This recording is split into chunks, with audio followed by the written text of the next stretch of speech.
Welcome everyone, my name is Limbic. You have the question, should I buy Valla? And this video has the answer. Be very, very quiet. I'm hunting demons.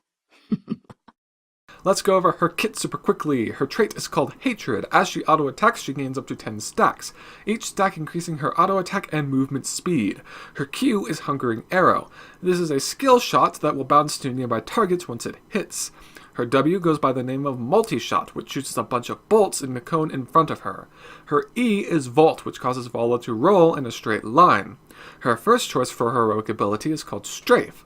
Valla becomes a ball of death, unleashing crossbow bolts into all nearby enemies at incredible speed.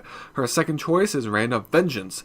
It launches waves of damage in front of Valla that will stun enemies hit for a very short time. The choice, as far as I'm concerned, will usually be Strafe, but in certain situations, Rain of Vengeance can be a very fine choice indeed. It turns you into an exceptional duelist, which I find very useful in, say, the Haunted Mines map. Let's focus some time on Vault, as how well this skill is used can make the difference between a Valla who's a force to be reckoned with and a Valla who feeds the enemy team. Now, she is, as you might expect, very squishy, meaning that if you get caught without Vault ready, you can expect an all-expenses-paid trip back to your fountain, if you catch my drift. Vault allows Valla to get out of bad situations very easily, but of course it doesn't help you if it's on cooldown, and its cooldown is very long. Vault is, in my opinion, Valla's best skill, but only in the hands of someone who knows how to use it. How is Valla over the course of the game? Well, in the early game, her Hungering Arrow and Multi-Shot do very pathetic damage, and honestly, it's probably not even worth using the mana on them. I'd recommend you simply rely on your auto attacks for damage, and keep your Hatred stacks up and save your mana just in case you need to make an emergency vault. Valla begins to really shine in the mid to late game. She is a hero whose power really snowballs as her basic stats, especially attack speed, increase. This means that if you can get a level or two up on the enemy team, she's going to start having a very fun time. Unfortunately, Valla is not the best roamer in the world, as she's most effective when she has all 10 stacks of Hatred, which fall off her very quickly if she takes a break from introducing enemies to her crossbow bolts. She can, however, be a very effective pusher, and is more than capable of demolishing enemy turrets in a few seconds.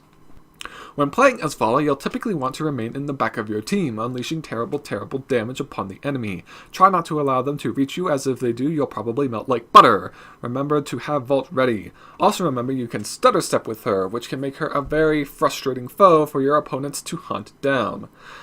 Let's wrap up by looking at her talents. Valla's talents are delightfully diverse, resulting in multiple viable builds for her. When doing my research for this video, I tried an auto-attack build, a Hungering Arrow build, and a multi-shot build, and they all performed really well. The fact that you have options with her is fantastic, as with many heroes there's just one default build that you should be using every time. This, along with the fact that both of her heroic abilities are viable options, make me believe that Valla's designers deserve a round of applause. Concluding thoughts about Valla. She is a very powerful, very fun assassin, able to output extremely high DPS, and with a built-in escape/chase tool, a well-played Valla can carry your team to victory. Currently, she is a top-tier pick, and while that may not always be the case, I imagine that as long as they needed an assassin in the first place, any team will be happy to see a Valla in their ranks. She sports the most diverse talents I've seen yet, meaning that you have multiple options on exactly how to play her, and she's only 2,000 gold. Valla certainly earns the Limbic seal of approval. The short answer to the question, should I buy Valla, is just yes.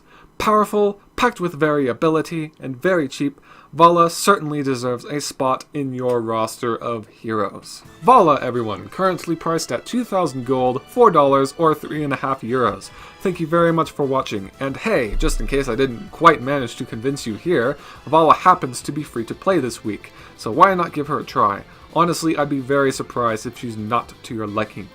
If you liked what you saw here, why not give my other Should I Buy videos a look, or subscribe to the channel as I continue my quest to cover every single hero in the game. My name has been Limbic, and I will see you all next time.